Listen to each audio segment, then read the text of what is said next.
2011년 당시 갓 20살이 된 중국인 맹메이랭은 어릴 적부터 꿈이 있었습니다. 바로 좀 더 넓은 세계를 보고 느끼고 공부하고 싶다 라는 유학의 꿈. 호주로 너무너무 유학 가고 싶어 했어요.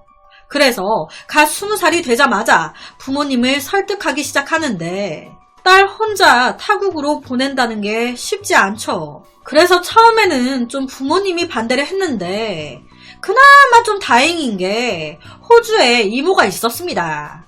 그러니까 딸 맹메이의 설득에 지진으로 남편이 사망한 후 홀로 딸을 애지중지 키운 이 맹메이의 어머니는 호주에 가족, 이모가 살고 있으니 그 집으로 보내면 좀 더 안심이 되지 않겠나, 더 잘 적응하고 생활할 수 있지 않겠나 해서 2011년 맹메이는 꿈에 그리던 호주로 유학을 가게 됩니다. 당시 이모는요, 데릭 바렛이라는 남편과 결혼해서 남서부 시드니 외곽에서 살고 있었습니다.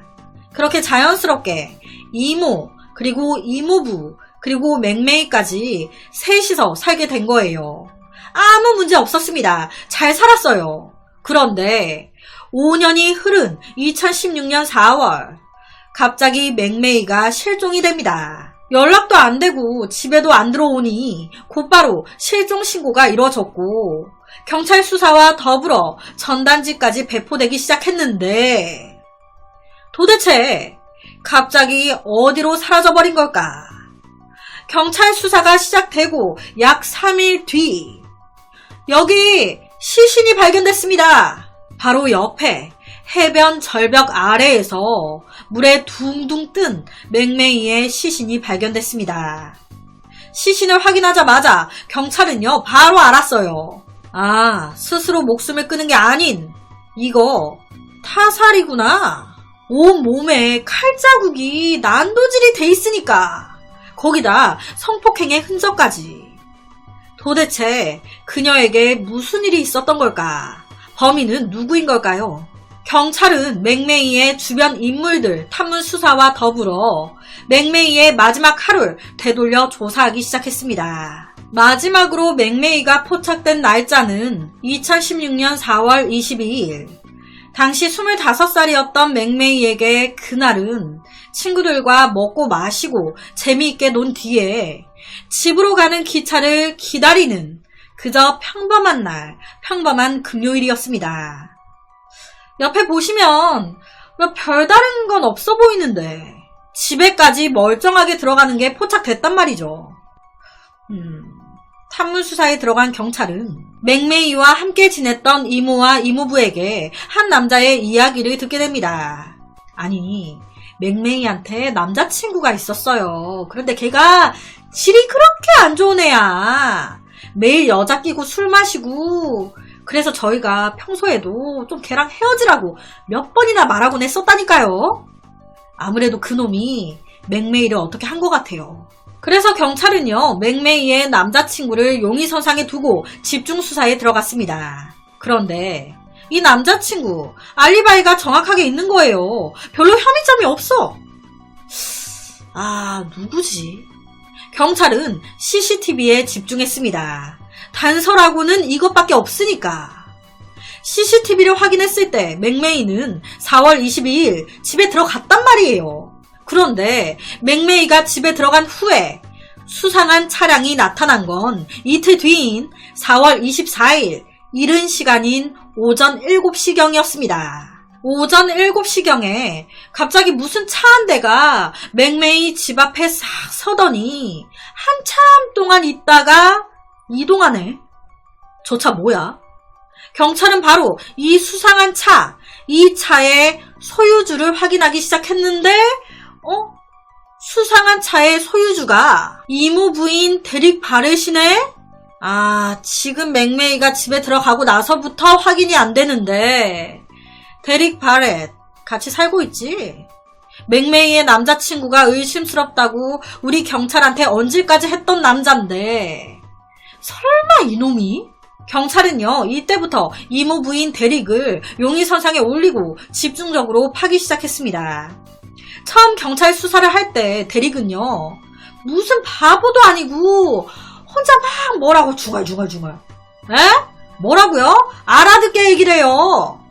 뭐가 그렇게 초조한 건지 경찰이 뭘 물어보기만 하면 그렇게 막 종이를 만지작 다리 계속 덜덜덜 떨고 말도 못하고 행동이 이상한 거예요. 이거 조금만 더 집중 추궁하면 뭔가 나오겠다. 대릭 4월 21일에서 22일 사이 뭐 했어요? 이 말에 대릭은요, 사실 제가요 그때 그 마약을 해가지고 정신이 나가 있었어요. 그래서 21일에서 22일, 23일 기억이 안 나요 라고 말했습니다. 경찰은요 24일 대릭이 집 앞에 차를 세우고 뭔가 했잖아요. 그 이후부터 대릭의 차가 어디로 향했는지 조사하기 시작했습니다. 그런데 시신이 발견된 해변 쪽으로 가네? 너 맞구나. 그리고 대릭 역시도 죽인 기억은 없어요. 그저 싱크대에 붉은 피가 가득했고 제 기억 속에 맥메이가 공포에 질린 표정으로 절 바라보고 있었다는 것 외엔 아무것도 기억이 안 납니다. 경찰은요, 맥메이의 몸에 성폭행 흔적이 있었단 말이에요. 성폭행을 목적으로 이모부가 이런 조카를 이렇게 만든 걸로 확신하고 구속시켰습니다. 그렇다면 4월 22일 그날 맥메이에게 무슨 일이 있었던 걸까? 알고 보니까요, 이놈이요 이거 완전 또라이였습니다. 사실 맥메이와 이모부 대릭은요 나이 차이가 그렇게 많이 나진 않았어요. 맥메이가 25살, 이모부 대릭이 28살, 3살 차이.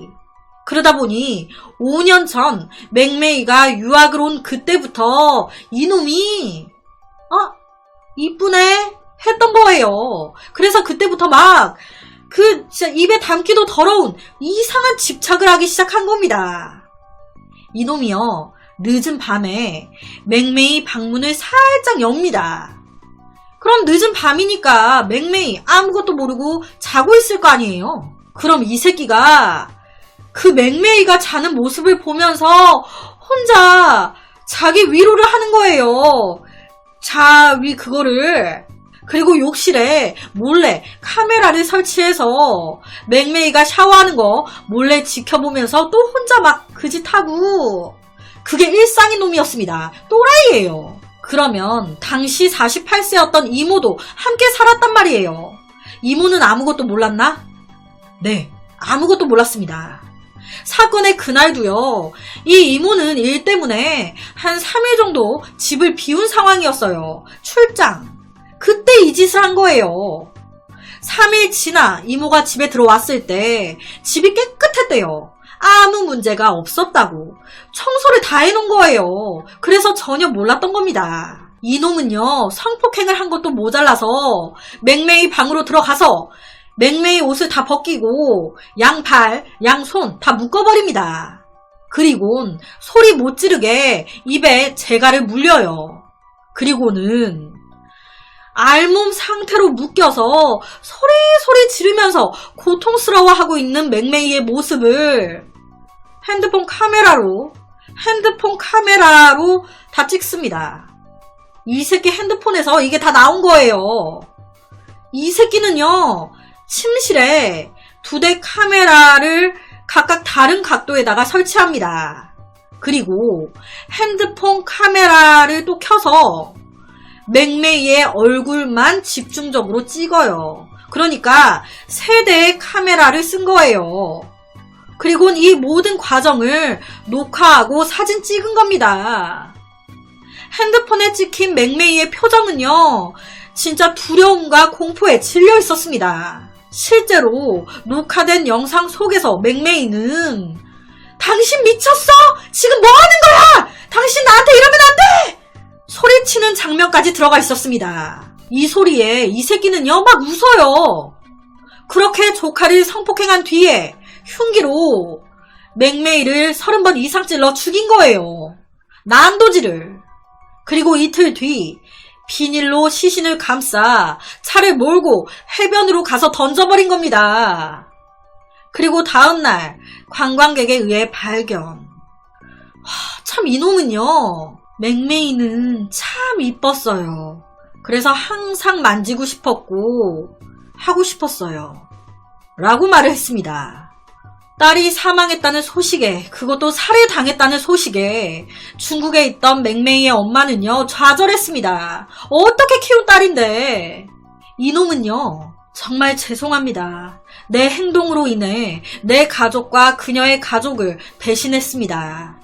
정말 제 행동에 깊게 반성하고 후회하고 있습니다. 제 자신이 너무나도 역겹습니다. 정말 죄송합니다. 라고 얘기했습니다. 이 말 진심인 걸까요? 맹메이의 가족들은요, 이 새끼 이거 마지막까지 거짓말한다고 생각했습니다.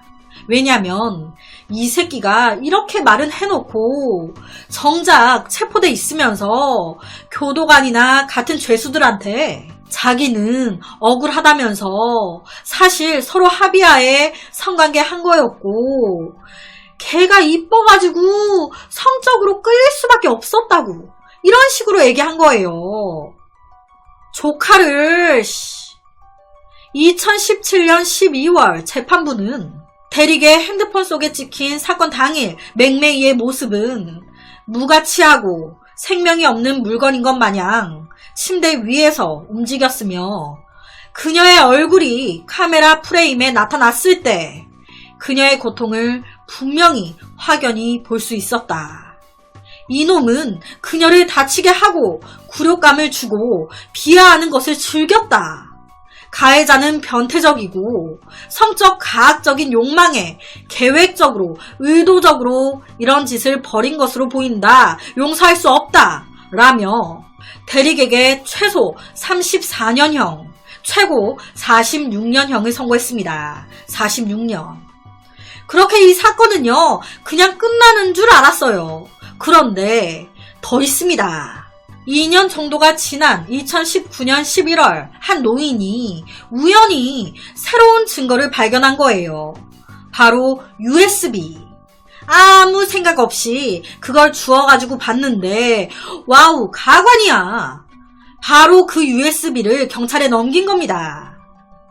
발견된 USB 안에는요, 총 1시간 정도 길이에 약 9개 정도의 영상과 13개의 이미지 파일이 있었는데, 와, 이 새끼 대릭이 미성년자를 포함해서 여자들을 묶어가지고 막 고문하고 그 옆에서 막 이상한 짓 하고, 살인까진 아니지만 돈 받고 막 성관계 하러 온 여자들한테 그런 짓을 막 한 거예요. 영상을 막 찍어 놓은 거죠. 이걸 포함해서 별의별 더러운 짓을 막 한 게 다 발견된 거예요. 그러니까 이 새끼가 이것도 걸릴까봐 USB를 버렸는데 그게 어떻게 2년 뒤에 돌고 돌아 이 할머니 손에 들어왔던 겁니다. 어떻게 이게 돌고 돈 건지는 아직까지도 밝혀지진 않은 것 같더라고요. 어쨌든 이 USB 영상까지 발견되면서 최소 34년형을 받고 복역 중이었던 대릭, 형량이 더 추가됩니다. 20년 더 플러스. 그러니까 거의 최소가 34년이고 최고가 46년이었기 때문에 최소 34년이 이제 플러스 20년이 더 되면 54년이 되죠. 그러니까 최소 54년. 그러니까 거의 종신형으로 봐야 된다고 하더라고요. 최고 형량도 덩달아 더 늘어나게 되니까. 가석방 자격은 2050년 넘어서 주어진다고 하는데, 와, 정말 더럽기 짝이 없습니다. 자기 안에 있으면서 자기 안에 출장 갔을 때 자기 조카를 그래놓고 걸릴까봐 집 다 치워놓고 시신을 그냥 해변에 던져버리고 그래놓고 경찰 조사할 때 시침이 뚝 떼고 경찰 조사할 때 자기 나름 얼마나 쫄렸을 거예요. 맹메이 말고 피해자가 더 있는 상황이었잖아요. 그 피해자들도 막 이상한 영상 찍어놓은 거 있는 상황인데 맥메이 사건 플러스 이것까지 걸리면 나 진짜 똥 되는 건데. 그러니까 경찰 조사를 받으면서 내내 다리 떨고 불안해했던 거죠. 신기하기도 합니다. 미스테리하기도 해요. 어떻게 그 USB가 돌고 돌아 그 할머니 손에까지 간 건지. 그래서 오늘은 말도 안 되는 맥메이랭 살인사건을 가지고 왔습니다.